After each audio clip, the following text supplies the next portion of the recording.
వాక్యం ఏ విధంగా సెలవిస్తుంది? మొదటి కొరింథీయులకు రాసిన పత్రిక 3వ అధ్యాయము 16-17 వచనాలు.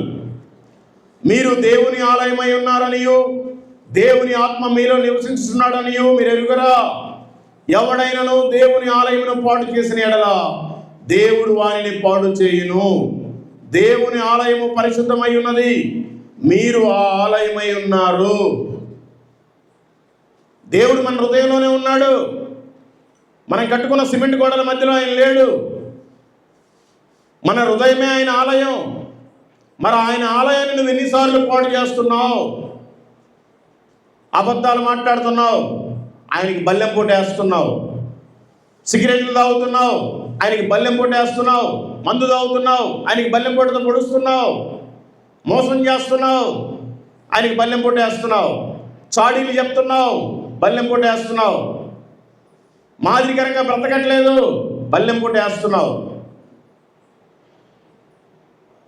క్రీస్తుని ప్రతిరోజు నువ్వు మళ్ళీ ఇంకొకసారి చంపేస్తున్నావు. అది కరెక్ట్ కాదు. ఇప్పటికైనా మారాలి. తాత్కాలికమైన ఉపశమనం కోసం నువ్వు క్రీస్తుని పక్కన పెట్టి ఇంకా తప్పుల్లోకి వెళ్ళిపోతున్నావు. తప్పు. బైబిల్లో కూడా ఒక వ్యక్తి ఉన్నాడు. హెబ్రీయులకు రాసిన పత్రిక 12వ అధ్యాయం 16వ వచనం.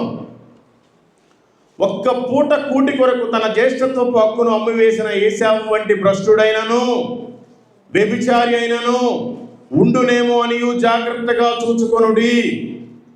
ఏశావు కూడా బాగా ఆకలి అవుతుంది. ఒక్క పూట చుక్కుడుగాయల కూర కోసం, ఆకలి కోసం జ్యేష్ఠత్వాన్ని అమ్మేసుకున్నాడు. దేవుడు ఈ భూమి మీదకి వచ్చి నీ కోసం ప్రాణం పెట్టి నిన్ను నిత్య జీవానికి తీసుకెళ్ళడానికి సిద్ధంగా ఉన్నాడు. నువ్వు మాట్లాడే ఒక అబద్ధం వల్ల దాన్ని కోల్పోయి నరకానికి నీ ప్రయాణం వేసుకుంటున్నావు. నువ్వు చేసే ఒక చిన్న పొరపాటు వల్ల నేను నరకానికి తీసుకెళ్తుంది.